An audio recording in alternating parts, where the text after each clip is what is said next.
ડઢાલમાં જીવના જોખમે અંતિમ યાત્રા નીકળી। ડઢાલ ગામમાં સ્મશાન સુધી જવાના રસ્તા પર પાણી ફરી વળ્યા છે। નદીના ધસમસતા પ્રવાહમાંથી અંતિમ યાત્રા પસાર થઈ છે।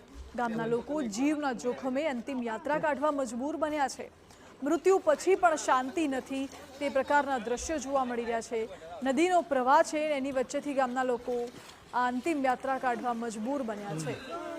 પોતાનો જીવ જોખમમાં મૂકીને અંતિમ યાત્રા કાઢતા ગ્રામજનોનો વિડીયો હાલ તો સામે આવ્યો છે। કેડસમાં પાણીમાંથી આ લોકો પસાર થાય છે અને નદીનો ધસમસતો પ્રવાહ વહી રહ્યો છે। જો કોઈ દુર્ઘટના સર્જાશે તો જવાબદાર કોણ? આ વિસ્તારમાં રસ્તો શું કામ નથી? રસ્તાના હાલ કેવા બેહાલ બન્યા છે તે આપ પોતે આ દ્રશ્યો પરથી જોઈને નક્કી કરી શકો છો।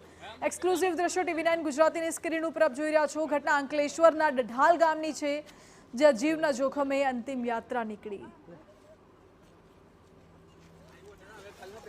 એક જીવને, એક મૃતદેહને અગ્નિ સંસ્કાર આપવા માટે કેટલાય લોકોએ પોતાના જીવ જોખમમાં મૂક્યા હોય એ પ્રકારના આ દ્રશ્યો અહીં જોવા મળી રહ્યા છે।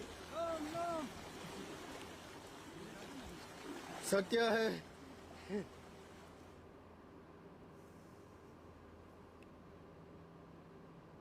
વધુ જાણકારી સાથે જોડાયા છે સંવાદદાતા અંકિત, લોકો પોતાનો જીવ જોખમમાં મૂકીને નદી પાર કરી રહ્યા છે અંતિમ સંસ્કાર કરવા માટે। રસ્તાનો અભાવ છે, શું હાલ છે અહીંયા? જી ચોક્કસ, વરસાદ જ્યારે વધુ પડે ત્યારે આ વિસ્તારમાં વરસાદી પાણીના કારણે નદીઓનું જળસ્તર ચોક્કસ વધી જતું હોય છે અને જે ખાડીઓ હોય છે તે છલકાઈ જતી હોય છે। આ જ પ્રકારની ઘટના ડઢાલ ગામમાં પણ વારંવાર બનતી રહે છે, જેમાં આ અંતિમ યાત્રાનો વિડીયો વાયરલ થયો છે। એક વૃદ્ધા મૃત્યુ પામી હતી અને તેની કબર ખોદવા માટે યુવાનો નદી પાર કરીને જઈ રહ્યા હતા। તે પૈકીનો એક યુવાન તણાયો હતો અને તેનું મૃત્યુ નિપજ્યા બાદ આ સ્મશાન યાત્રા જે છે તે કાઢવામાં આવી હતી। તે કહી શકાય કે આ પ્રકારના જળસ્તરના કારણે એક નહીં બે લોકોએ જીવ ગુમાવ્યો હતો તેવી પરિસ્થિતિ સામે આવી છે। તંત્ર તરફ પણ આ બાબતે વારંવાર રજૂઆત કરી હોવાની સ્થાનિકો રજૂઆત કરી રહ્યા છે અને આ મામલે નિરાકરણ આવે તેવી તેઓ દ્વારા માંગ કરવામાં આવી છે। જી અંકિત, આભાર આપનો।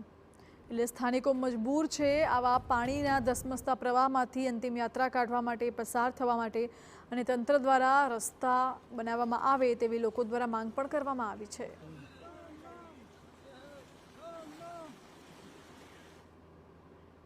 આંધ્રપ્રદેશના સીએમ ચંદ્ર